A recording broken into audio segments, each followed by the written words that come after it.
Assalamualaikum warahmatullahi wabarakatuh. Perkenalkan, nama aku Cantika Yulia Rahmawati dengan NIM 200910302005 dari Prodi Sosiologi, Fakultas Ilmu Sosial dan Ilmu Politik, Universitas Jember. Kali ini aku ingin menjelaskan terkait salah satu materi dari Sosiologi Kebencanaan, yaitu modal sosial dan peran perempuan tangguh dalam manajemen kebencanaan. Sebelum aku merambah lebih lanjut, pertama-tama aku ingin menjelaskan dulu nih tentang apa sih itu kebencanaan. Di sini terdapat dua perspektif. Yang pertama yaitu menurut Undang-Undang Nomor 24 Tahun 2007 bahwa bencana adalah peristiwa atau rangkaian peristiwa yang mengancam dan mengganggu kehidupan atau penghidupan masyarakat yang disebabkan baik faktor alam, non-alam maupun manusia, sehingga menyebabkan timbulnya korban jiwa, kerusakan lingkungan, kerugian harta benda, dan dampak psikologis.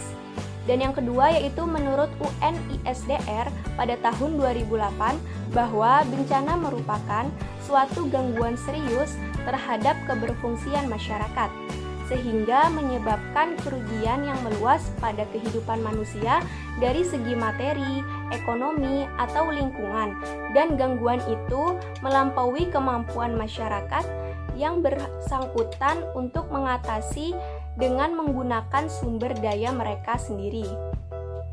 Adapun bencana diklarifikasikan menjadi 3 bagian. Yang pertama itu berdasarkan jenisnya, yaitu bencana yang disebabkan oleh alam, merupakan bencana yang diakibatkan oleh peristiwa atau rangkaian peristiwa alam seperti gempa bumi, tsunami, gunung meletus, banjir, dan sebagainya. Berikut video bencana alam yang menggambarkan tsunami di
Selanjutnya yaitu bencana yang disebabkan dari non-alam adalah bencana yang diakibatkan oleh peristiwa atau rangkaian peristiwa non-alam yang antara lain berupa gagal teknologi, gagal modernisasi, epidemi, dan wabah penyakit. Berikut cuplikan video bencana non-alam tentang wabah penyakit corona. Pemerintah memprediksi puncak pandemi COVID-19 di Indonesia akan terjadi pada awal Mei mendatang. Meski demikian, pemerintah akan berupaya untuk menekan laju penambahan angka pasien positif corona di tanah air. Ketua Pakar Gugus Tugas Percepatan Penanganan COVID-19, Wiku Adhisa Smito, menyatakan diprediksi puncak pandemi COVID-19 di Indonesia akan terjadi awal Mei hingga awal Juni dengan taksiran kasus positif corona sebanyak 95.000 orang. Wiku menambahkan, bulan Juli diperkirakan masih akan terjadi penambahan kasus positif corona hingga mencapai 106.000 orang. And we have reviewed and combined all of the predictions, and we believe that the peak of the pandemic in Indonesia will start at the beginning of May and will last around the beginning of June, where the number of the case during the peak cumulative is 95,000, whereas during July, June, and July, the confirmed cases cumulative will be reaching 106,000. However, we have to understand that in the projections, That's not a rigid number.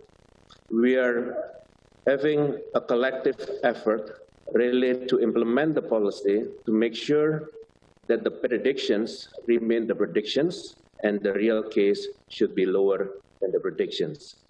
Therefore, dan yang terakhir yaitu bencana sosial. Bencana yang diakibatkan oleh peristiwa atau serangkaian peristiwa yang diakibatkan oleh manusia, seperti konflik antar kelompok atau antar komunitas, masyarakat, dan teror. Berikut cuplikan bencana sosial tentang konflik antara Ambon dan Maluku pada tahun 1999.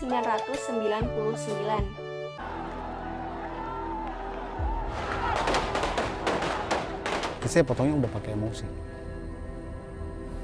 Bunuh beta, tak bunuh saya. The patchwork of Christian and Muslim communities on the island set about destroying each other as businesses and properties were put to the torch.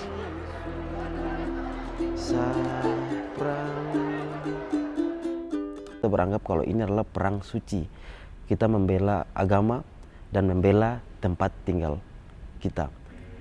Saya membunuh mereka saat itu dengan menggunakan senjata rakitan, menembak mereka itu dalam jarak yang sangat dekat. Mempertontonkan mayat lawan itu seperti membuat kita semakin kuat, semakin menggebu-gebu masuk dalam medan pertempuran. Kita cukup sadis. Kalau saya sendiri masuk dengan dendam. Saya punya dendam yang cukup kuat. Saudara sepupu saya juga ketembak mati di tempat. Yang kedua yaitu bencana berdasarkan terjadinya. Ada yang perlahan dan ada yang mendadak. Dan yang ketiga yaitu bencana berdasarkan aspek penyebabnya, antara lain geologi, hidrometeorologi, biologi, teknologi, dan lingkungan. Bencana ini telah terjadi sepanjang sejarah kehidupan manusia.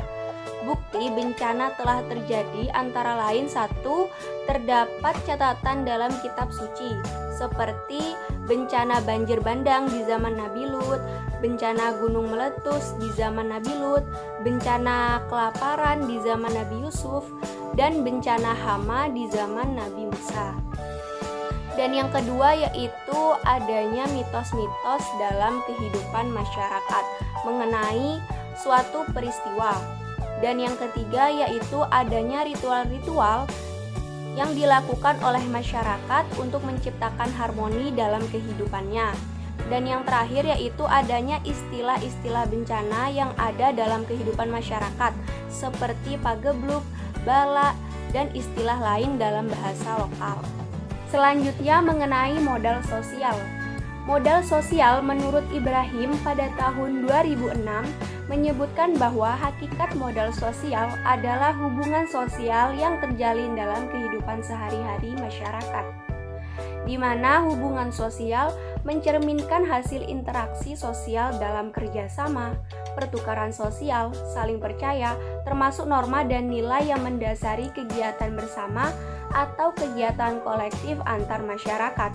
Maka dengan begitu masyarakat tersebut mampu mengatasi masalah mereka secara bersama-sama, dan kegiatan bersama antar masyarakat dapat terbangun bila terpenuhi ketersediaan elemen-elemen modal sosial.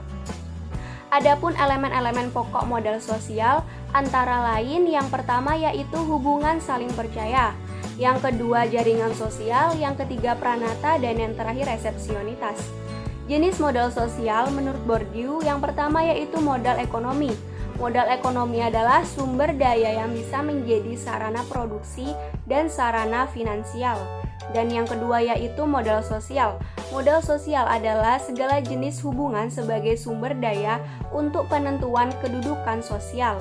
Menurut Bourdieu, modal sosial ini sejatinya merupakan hubungan sosial bernilai antar orang. Dan yang terakhir yaitu modal budaya. Modal budaya adalah keseluruhan kualifikasi intelektual yang bisa diproduksi melalui pendidikan formal maupun warisan keluarga, seperti kemampuan menampilkan diri di depan publik, kepemilikan benda-benda budaya bernilai tinggi, dan pengetahuan dan keahlian tertentu hasil pendidikan formal, sertifikat termasuk gelar sarjana. Selanjutnya, dimensi modal sosial menurut Wolkoff pada tahun 1998 mengajukan 3 dimensi dari modal sosial, di antaranya bonding, branding, dan linking. Menurut Wolkoff sebagai berikut.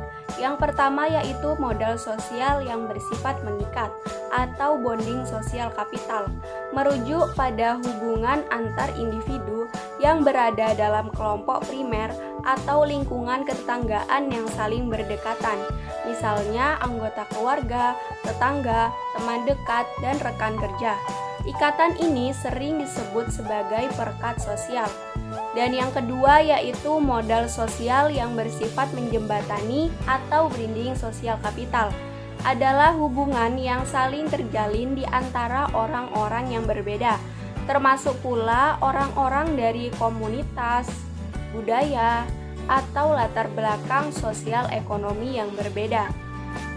Dan yang terakhir yaitu modal sosial yang bersifat mengaitkan atau linking sosial kapital, memungkinkan individu-individu untuk menggali dan mengelola sumber daya, ide, informasi, dan pengetahuan dalam suatu komunitas atau kelompok pada level pembentukan dan partisipasi dalam organisasi formal. Selanjutnya terdapat sisi positif dari modal sosial saat bencana. Modal sosial sebagai institusi sosial yang melibatkan jaringan, norma, dan kepercayaan sosial yang mendorong ada sebuah kolaborasi sosial untuk kepentingan bersama, serta membentuk kekuatan dalam kelompok sosial untuk mendorong kebersamaan dalam melakukan pemecahan masalah dalam menghadapi bencana yang terjadi. Dan sisi negatif dari modal sosial saat bencana yaitu sisi negatifnya merupakan kerugian potensial termasuk pembatasan kebebasan individu serta kelebihan klaim pada anggota kelompok dan pengecualian orang luar. Selain itu berfokus pada menciptakan ikatan antara dua dunia, yakni antara kaya dan miskin, yang menekankan pada menjembatani kesenjangan di antara mereka.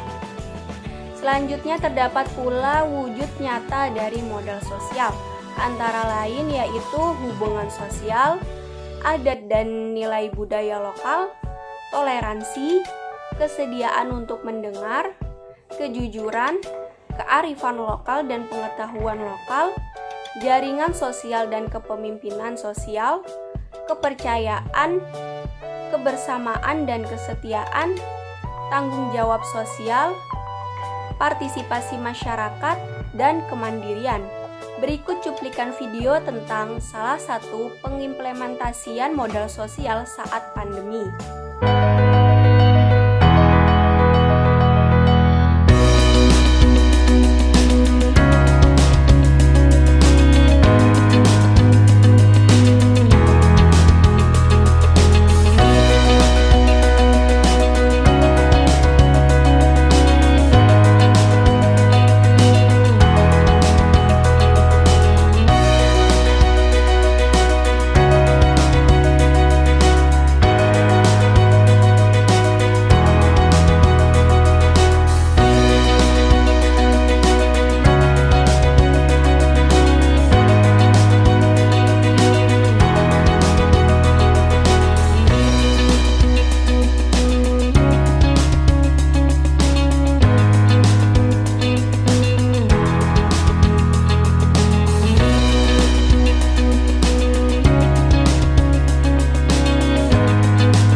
Pertama, peran perempuan tangguh dalam manajemen bencana.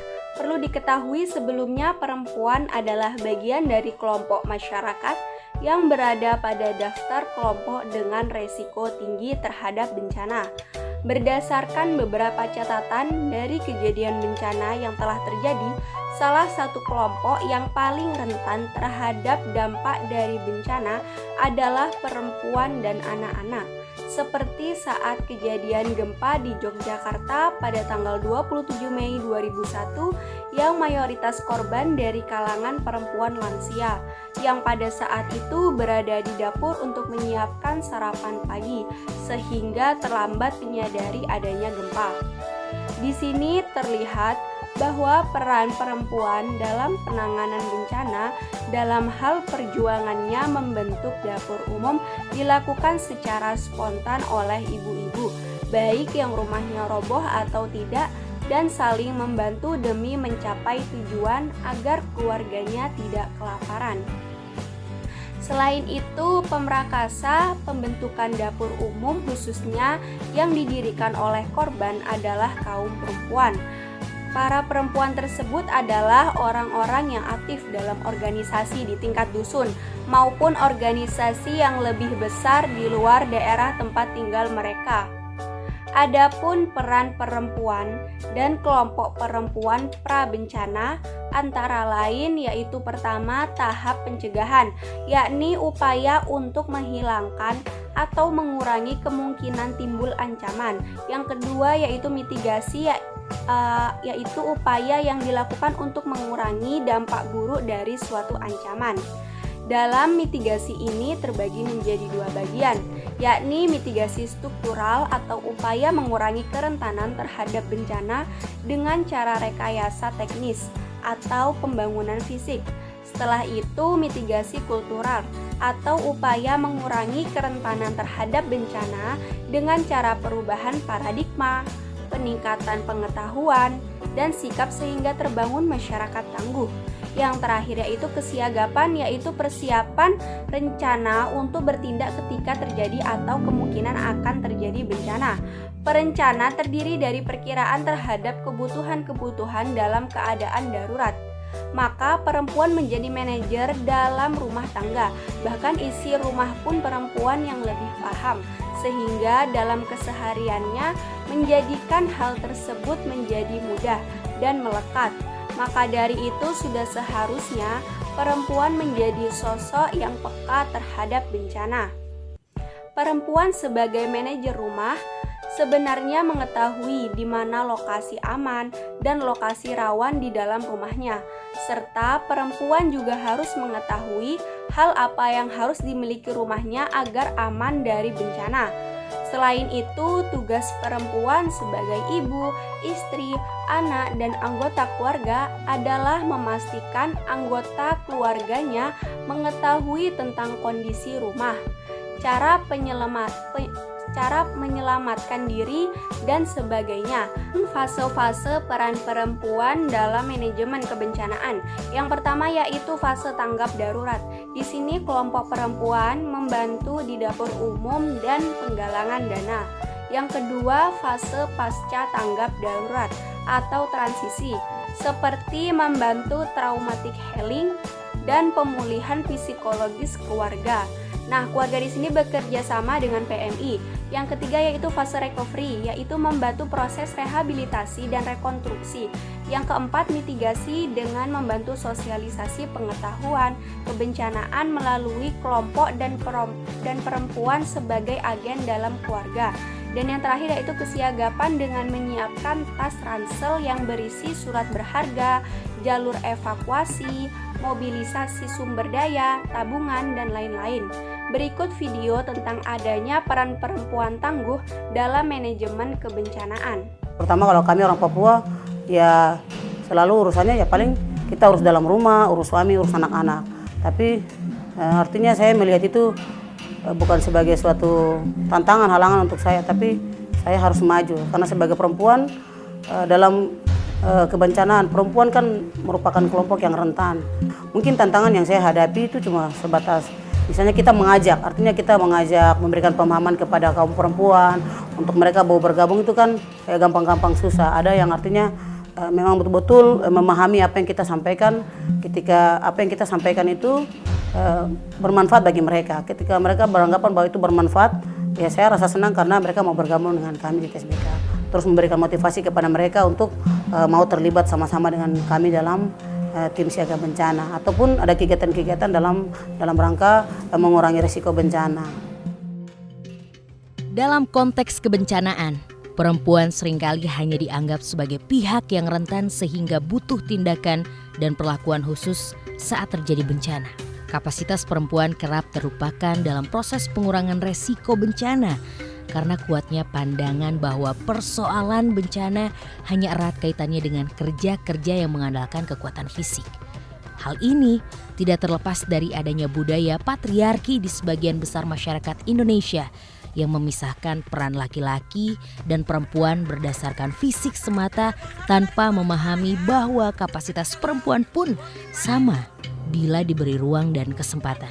Melalui program membangun dan memperkuat ketangguhan terhadap bencana, Oxfam mendorong keterlibatan aktif perempuan dalam setiap kegiatan yang ada di komunitasnya dalam upaya mengurangi resiko bencana. Beragam tantangan yang dihadapi oleh para perempuan tangguh ini tidak menyurutkan semangat mereka untuk berbagi pemahaman dan informasi tentang bencana melalui berbagai kegiatan kelompok-kelompok perempuan di tempat mereka tinggal, sehingga dampak bencana bisa diminimalisir. Saya boleh bercerita ke belakang pada kejadian banjir tahun 2006, yaitu korbannya semua perempuan. Dan dari kejadian itu saya merasa terpanggil dan terdorong untuk menjadi TSBD dan melakukan kegiatan penanggulangan risiko bencana. Karena yang lebih tahu kebutuhan perempuan itu adalah tentunya saya sendiri sebagai perempuan. Saya mau terlibat dalam kegiatan TSBD karena saya melihat bahwa di Dusun Wolo ini banyak terjadi bencana. Di antaranya yang banjir, ada juga bencana kekeringan, angin topan, dan juga abrasi dari pantai. Untuk itu saya melihat masyarakat banyak yang sepertinya pasrah saja dengan keadaan itu. Mereka tidak tahu harus berbuat apa kalau bencana itu ada. Sehingga dengan adanya program ini, terbentuknya tim siaga bencana ini, saya merasa tertarik sehingga saya juga bertekad atau berniat untuk jika saya mengetahui tentang penanggulangan bencana ini, saya juga akan menyampaikan kepada masyarakat yang lain agar bisa turut terlibat dalam menanggulangi bencana yang ada di tempat kami.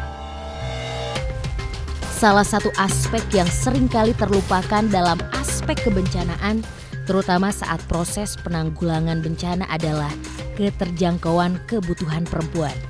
Ketika sebagian besar pengambil keputusan adalah laki-laki yang hanya berpikir secara umum dan tidak memikirkan aspek-aspek lain yang lebih detail, kebutuhan laki-laki dan perempuan dianggap sama. Selain itu, kehadiran kader perempuan yang memiliki perspektif terkait disabilitas seperti Ibu Haryati adalah aset yang penting untuk memastikan setiap aksi pengurangan resiko bencana juga memperhatikan kepentingan khusus kelompok difabel yang kerap terlupakan dan tidak pernah terlibat dalam proses pendataan kebutuhan korban bencana. Para perempuan tangguh yang sudah dilibatkan dalam program diharapkan dapat menjadi motor penggerak di masyarakat yang mampu menyuarakan kepentingan perempuan akan kebutuhan khusus yang harus dipenuhi saat penanganan bencana. Banyak di antara para perempuan tangguh yang dilibatkan dalam program ini menduduki posisi penting dalam tim siaga bencana desa atau kelurahan. Posisi strategis ini diharapkan dapat memastikan proses PRB lebih berperspektif gender.